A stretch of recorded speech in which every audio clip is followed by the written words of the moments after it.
काय नेमकी आता पोलिसांची ऍक्शन राहणार आहे?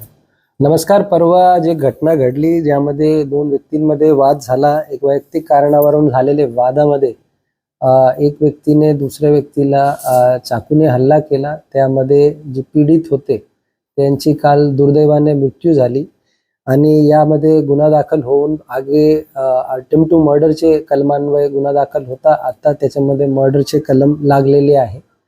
या फिर्यादमध्ये नमूद असलेले दोन्ही आरोपी पोलिसांनी अटक केलेले आहे. या दुसरा आरोपी पोलीस विभागाशी संबंधित असल्याने त्यांच्या विरुद्ध निलंबनाची कारवाई सुद्धा करण्यात आलेली आहे आणि पुढे त्यांच्यावर विभागीय स्तरावर कडक कारवाई करण्यात येणार आहे. या गुन्ह्याचे नंतर जे गुन्हे घडले त्यामध्ये सुद्धा जे आरोपी होते त्यांना अटक करण्यात आलेली आहे आणि माननीय न्यायालयासमोर त्यांना हजर करण्यात आलेला आहे.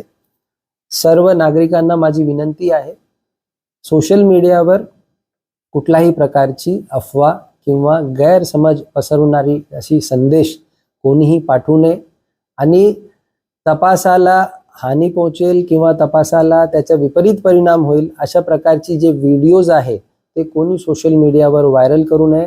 विशेष करून जे घटना संबंधित व्हिडिओज आहे त्यांना कोणी व्हायरल करू नये जेणेकरून तपासावर त्याचा विपरीत परिणाम होईल.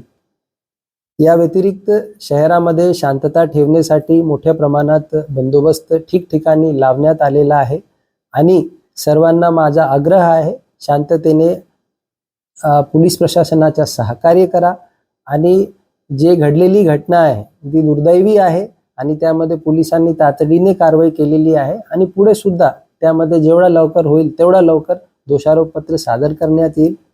सर्वांना पुन्हा एकदा शांततेचा आवाहन करतो. जय हिंद, जय महाराष्ट्र.